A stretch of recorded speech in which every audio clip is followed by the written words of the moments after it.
guys, I'm back again with another one. But first, I just want to apologize about one thing.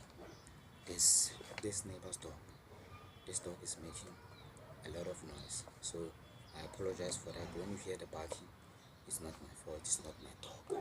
It's the neighbor's dog. So he's gonna hear me while I speak. So you see, you hear. So yeah. So I'm back with another one.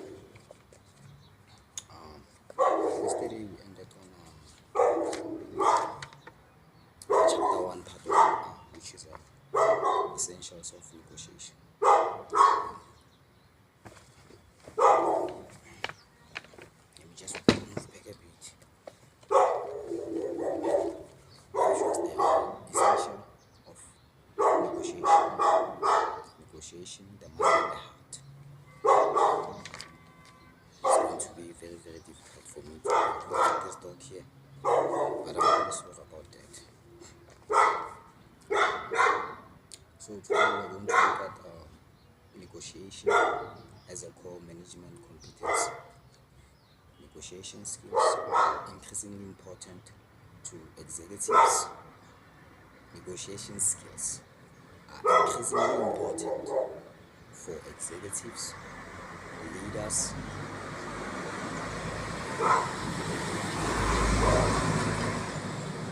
so that executives, leaders, and managers in the business world. The 5 key reasons for the importance of negotiation skills include the dynamic nature of business, interdependence, competition, the information age, and globalization. Dynamic nature of business, meaning how the business may be able to succeed. Mobility and flexibility are the details of the new world of work. Most people do not stay in the same job that they take upon graduating from college or receiving their MBA degree. Furthermore, most people will not have the same job as their predecessor. According to the US Department of Labor, the average person born in the later years of the baby boom held in nearly 10 jobs between the ages of 18 and 36, with 2/3 of those jobs being held before age 28. The dynamic, changing nature of business means that people must negotiate and renegotiate their existence in organizations throughout the duration of their careers. The advent of decentralized business, structures and absence of hierarchical decision making provide opportunities for managers, but they also pose some daunting challenges. People must continually create possibilities, integrate their interest with others, and recognize the inevitability of competition both within and between companies. Managers must be in a near constant mode of negotiation opportunities. According to the Associate Vice Chancellor of Academic Affairs at the University of Wisconsin, Madison, many important events essential for professional success and professional satisfaction happen every day in the workplace, and they are not always announced in advance. In truth, negotiation comes into play when people participate in important meetings, get new assignments, head a team, participate in a reorganization process, and set priorities for their unit. Negotiation should be second nature to the business manager, but often it is not. So here it talks about the dynamic nature of business, the mobility and flexibility, meaning that the dictates of this world of work. You must so that your business can succeed. The business must be able to, it must be in a mobile state, and it must taxable, meaning many sources, markets, So we are heading into interdependence. When I started reading, I stated the topic as negotiation as a core management competency. And then I stated that negotiation skills are increasingly important for executives, leaders, and managers in the business world. So we started by the dynamic nature of business, which I've just read. We have interdependence, we have competition, we have the information age, and globalization. So I'm going to add to interdependence. Now, it says interdependence, the increasing interdependence of people within organizations, both laterally and hierarchically, implies that people need to know how to integrate their interests and work together across business units and functional areas. For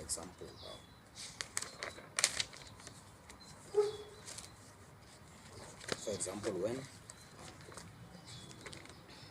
Chrysler and Mercedes-Benz merged in 1998, there was extreme reluctance among different groups in the company to utilize synergies. For the first few years, Mercedes executives closely guarded their parts and desire for fear of eroding the Mercedes mystique. And Chrysler engineers tried to preserve some independence, even though it meant reinventing the wheel. This reluctance not only occurs within companies as people from different departments and units integrate their knowledge to create a product or service, but it also occurs between people from different companies, as is the case with strategic alliances.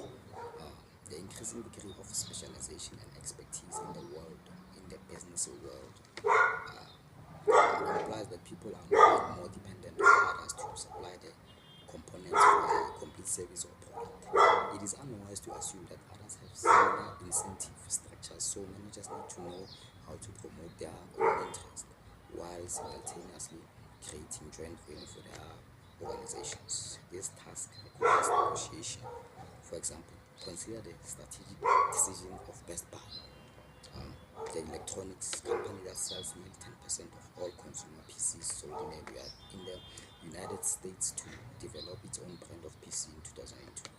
Before the product PC launched, Best Buy was concerned that because PCs account for more than 9% of all sales, the existing major computer manufacturers, Compaq, HP, moreover, if the recession lead to shutdowns of any of these companies, the holes in Best Buy's product line might drive customers to other suppliers or to their competitor. Yet by entering the field, Best Buy will now compete with the most powerful companies in the low margin, competitive PC business companies that were currently Best Buy suppliers. Alrighty, so here it talks about interdependence, being able to depend on what you have. Here they talk about the Chrysler and Mercedes-Benz when they merged in 1998. They say there was extreme reluctance among different groups in the company to utilize synergies.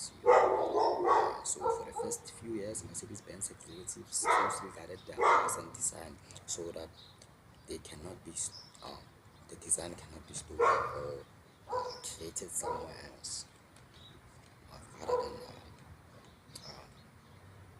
Mercedes. So they guided them so that the designs and everything regarding Mercedes-Benz should be safe. I don't know, sort of. So they feared that Mercedes-Benz might end up eroding, its mystic.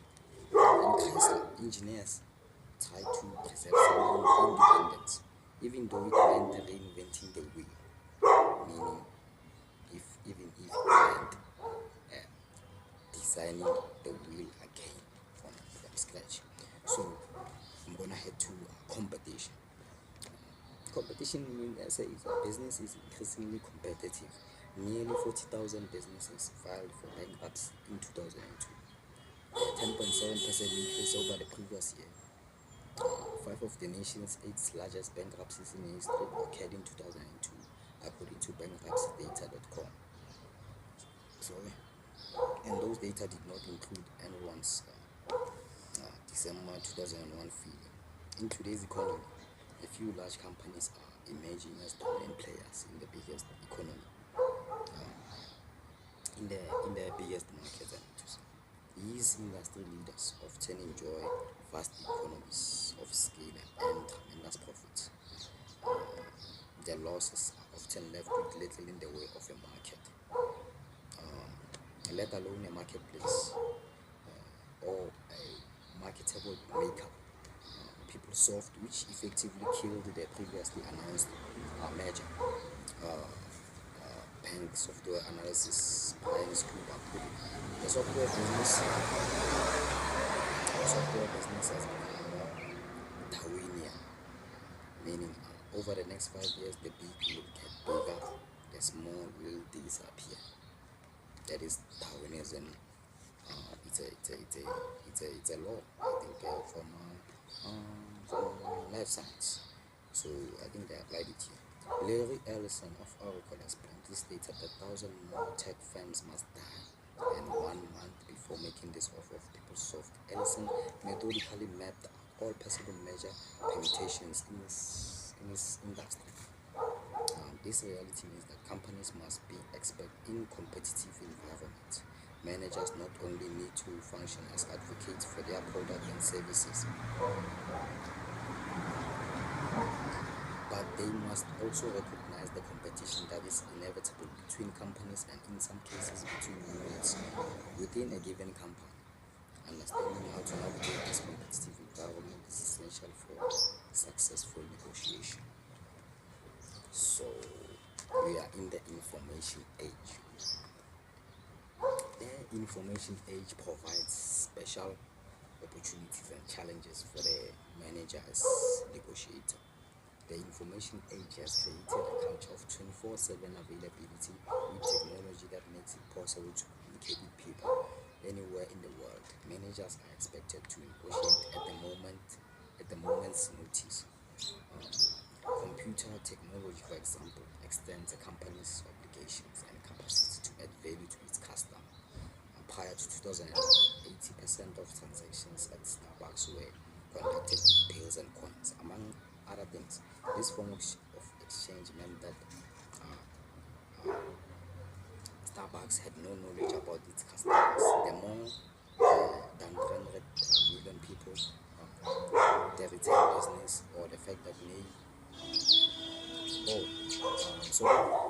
the more than 300 million people who daily drank more than 3 hours flight of coffee.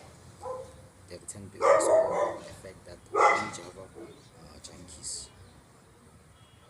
return more than 16 times each month, should be the core of Starbucks customer focus. However, when you don't know anything about your customers, it is more difficult to serve them because you don't know anything about them. You don't know what they like, you don't know what they desire, you don't know like what they would enjoy. So it is more difficult to serve them. To capitalize on the powers of the information age and give its customers added boost, Starbucks launched the plastic prepaid card in 2001. Among other things, it allowed Starbucks to understand its customers as well as offer perks such as free half-pound of coffee. Okay, globalization. Most managers must effectively cross cultural boundaries in order to do their jobs, setting aside obvious language and currency issues. Globalization presents challenges in terms of different norms of communication. Managers need to develop negotiation skills that can be successfully employed with people of different nationalities, backgrounds, and styles of communication. Consequently, negotiators who have developed a bargaining style of communication, consequently, negotiators who have developed a bargaining style that works only within a narrow subset of the business world will suffer unless they can broaden their negotiation skills to effectively work with different people across functional units, industries, and cultures. So they must increase their marketing, their market, their marketing, yeah, and give its customers a boost. Starbucks launched, okay, okay, it's more to already, ready.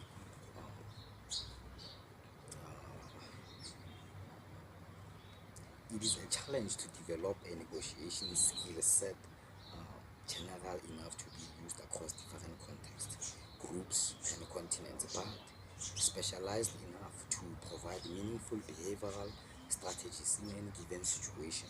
This book provides the manager with such skills. This book provides the manager with such skills. Which skills? Um, Meaning it is a it says it is a challenge to develop a negotiating skill set general enough to be used across different contexts, groups, and continents, but specialized enough to provide meaningful behavioral strategies in any given situation. This book provides the manager with such skills. The manager. Most people are ineffective negotiators. On the question of whether people are effective negotiators, managers and scholars often disagree. Managers and scholars often disagree most of the time. Many people regard themselves to be effective at negotiation. These same people believe most of their colleagues are distinctly ineffective at the negotiation table. However, performance speaks louder than our self-proclaimed powers. Most people often fall extremely short of their potential at their negotiation table, judging from their performance on realistic.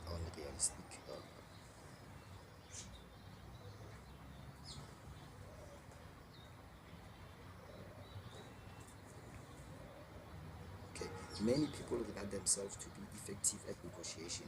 These same people believe most of their colleagues are distinctly ineffective at the negotiation table. However, our performance speaks louder than our self-proclaimed powers. Most people often fall extremely short of their potential at the negotiation. Table, judging from their performance on a realistic business negotiation simulations. For reviews, Thompson and Gridner, numerous business executives describe their negotiations as win-win only, to discover that they left hundreds of thousands of dollars on the table. Fewer than 4% of managers reach win-win outcomes when put to the test. When they are put to the test, 4% of managers reach win-win outcomes, and the incidence of outright lose-lose outcomes is 20%. In addition to this data,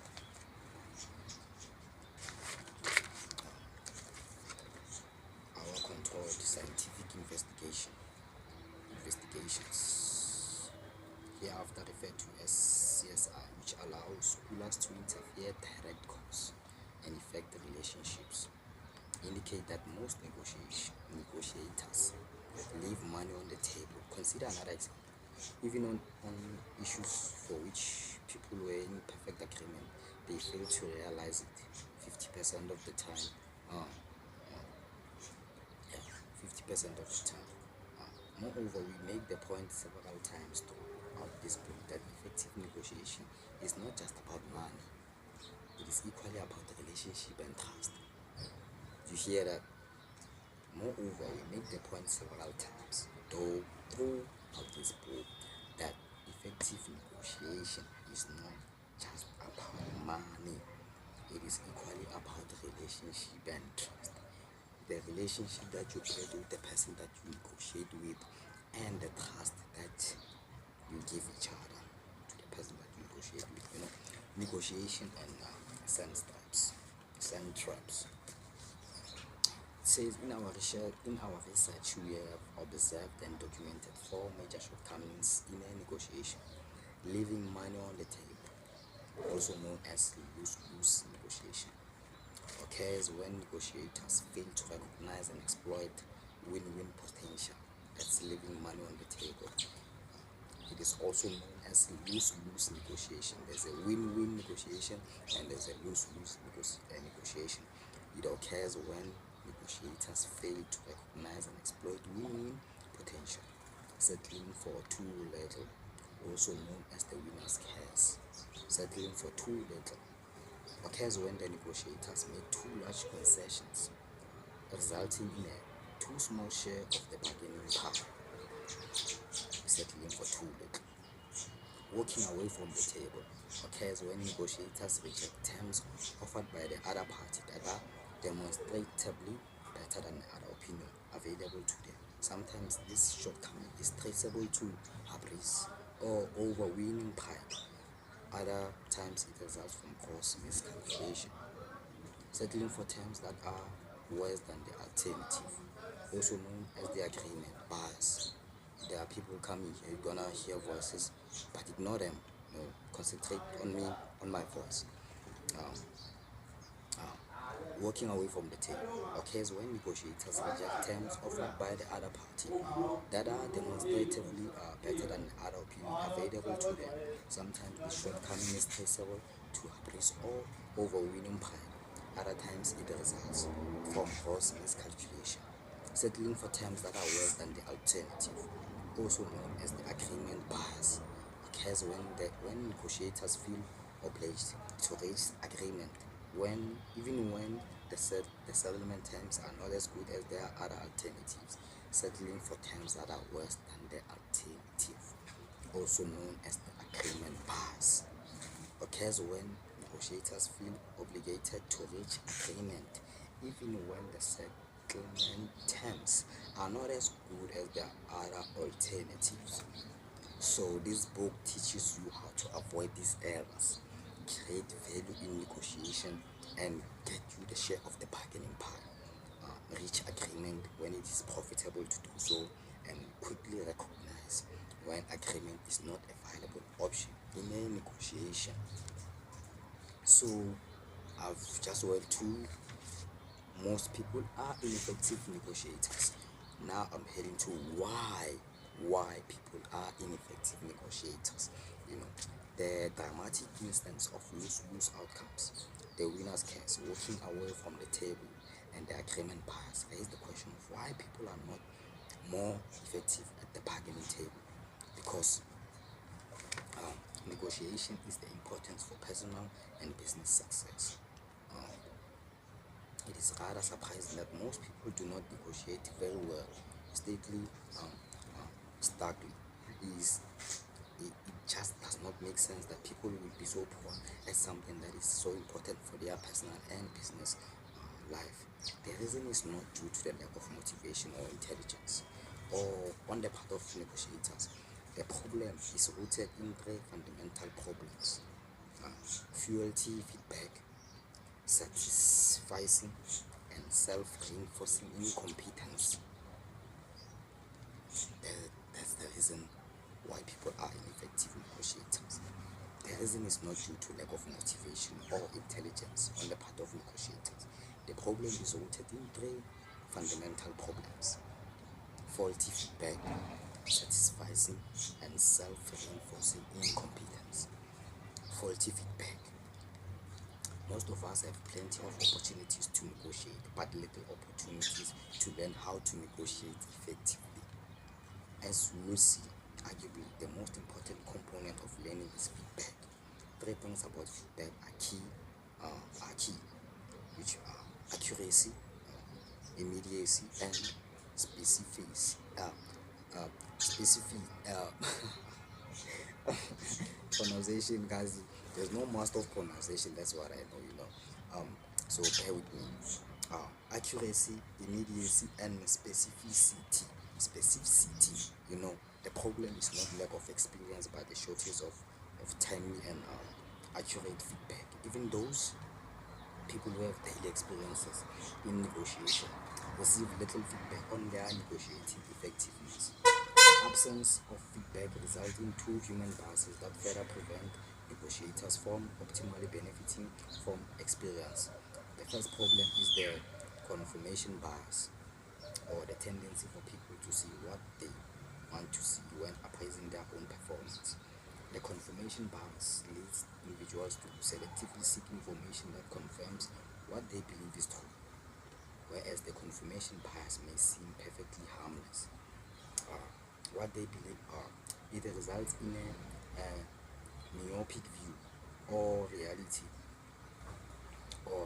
and can hinder learning. Consider, for example, mathematician John Allen Paulus' disastrous foray into the stock market. At first, he invested only in an unexpected cash windfall. Slowly, he began to use up more and more of his savings, even though Paulus knew all about logic and rationality. He had fallen victim to inventing reasons to support his purchase and ignoring information that did not support him. A second problem associated with the absence of relevant and diagnostic feedback is egocentrism, egocentrism, which is the tendency for people to view their experiences in a way that is flattering and or fulfilling for themselves. For example, this potentially inaccurate view may increase a manager's self-esteem.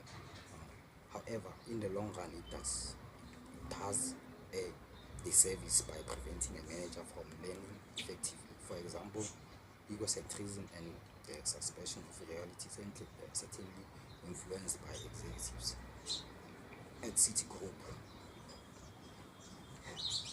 So, at Citigroup to manipulate cash flow at Enron, they believed that they could mislead Enron shareholders and minimize perceived risk of being accused of deception, was likely fueled by unwarranted beliefs about their role. Egocentrism also played a role in the American Airlines negotiations in April 2003, in which bankruptcy was narrowly avoided. American said it had to have $1.8 billion in annual costs or annual cuts for all employee groups as part of a $4 billion effort to restructure the company. The airline was losing $5 billion, $5 million a day. The three major groups involve pilots union, professional flight attendants, and the ground workers of the transport workers union. All believed that they deserved more than they believed others were entitled to. Egocentrism satisfies.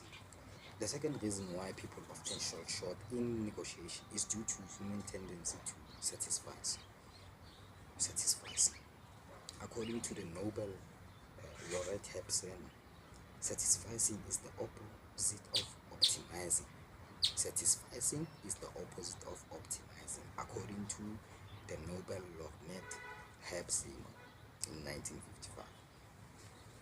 Satisficing is the opposite of optimizing. In a negotiation situation, it is important to optimize one's strategies to by setting high aspiration and attempting to achieve as much as possible.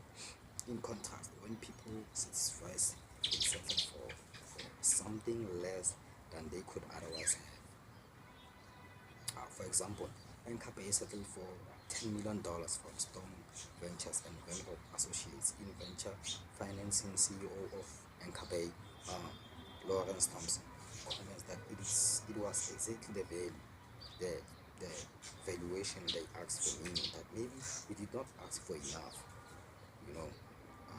Over the long run, satisficing or the acceptance of mediocrity can be detrimental to both individuals and companies, especially when a variety of effective negotiation strategies and skills can be cheaply employed to dramatically increase profit. We discuss these strategies in detail in the next 3 chapters.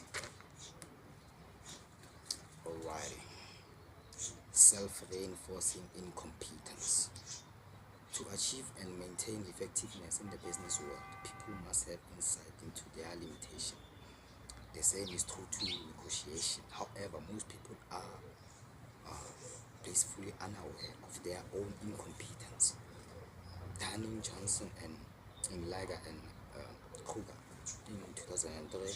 Moreover, it creates a cycle in which the lack of skill deprives them not only on the ability to produce correct responses, but also of the expertise necessary to summarize that they are not producing there. As a case in point, Darling and colleagues examined the question of whether students taking a test had insight into their performance. The students were grouped into 4 quartiles based on their performance.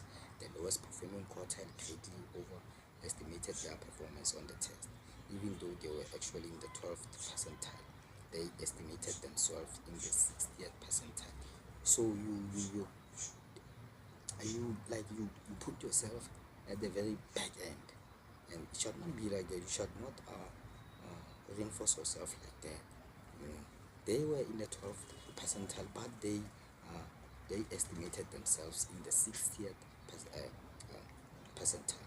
This example is not an isolated case. According to Dunning, people overestimate their percentile ranking relative to others by as much as 40 to 50 points. Moreover, the problem cannot be attributed to a significant financial reward for accurate assessment for their performance. Related to the principle of self-reinforcing incompetence is the fact that people are reluctant to change their behavior and experiment with new courses of action because of the risk associated with experimentation. In short, the fear of losing keeps people from experimenting with change. Negotiators instead rationalize their behavior in self-perpetuating fashion. The fear of making mistakes may result in a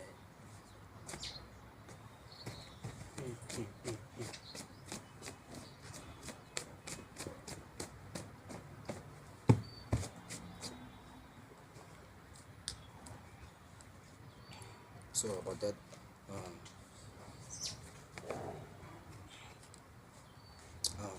Related to the principle of self-reinforcing competence is the fact that people are reluctant to change their behavior and experiment with new courses of action because of the risk associated with experimentation. In short, the fear of losing keeps in a self-perpetuating fashion. The fear of making mistakes may result in a manager's inability to improve his or her negotiation skills.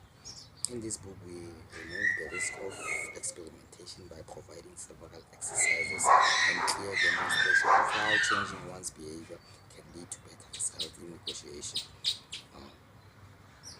Agrees in 2002 suggests that people can diagnose their incompetence and increase their effectiveness if they engage in double loop learning. Unfortunately, most people practice single loop learning. Single loop learning occurs when errors are corrected without altering the underlying governing values. Example, the fundamental principle of negotiation. Double loop learning occurs when errors are corrected by changing the governing values and actions. Sapiens in 2001 article on the 6 habits of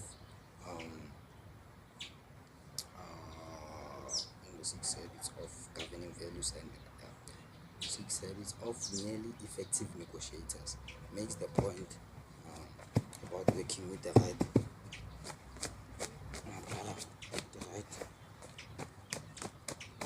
assumption.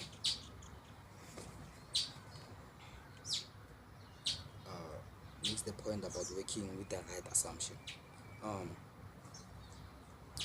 Very clear. Understanding your counterpart interest and shaping the decision so the other side agrees for its own reason is the key to jointly creating and claiming sustainable value for my negotiation. In this sense, we invite managers to be active learners in terms of understanding their own values when it comes to negotiation. Okay, I'm ending here on self-reinforcing incompetence. When I come back, I'm gonna be talking about debunking negotiation myths. We have myth one. It says negotiations are a fixed sum. We have myth two. It says you need to be either tough or soft. These are the things what you need to do when you negotiate. Myth three. With negotiators are boring. Oh my lord.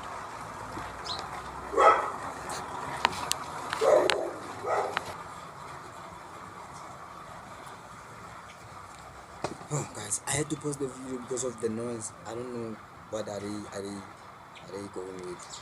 It's like they are pushing something or they are pulling something. You know, it's making a lot of noise. So mid 2 says you need to be either tough or soft.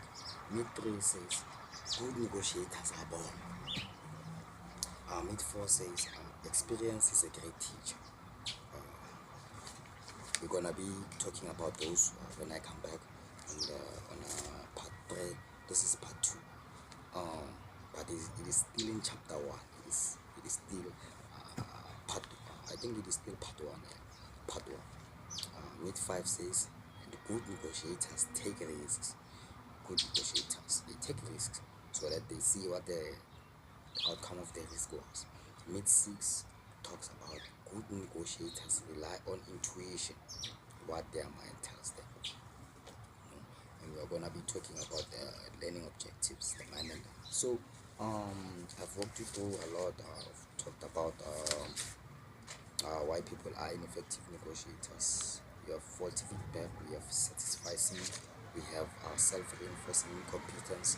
You know, those are related to why people are ineffective negotiators. All of them are related. So I thank you for this time. That's it for me.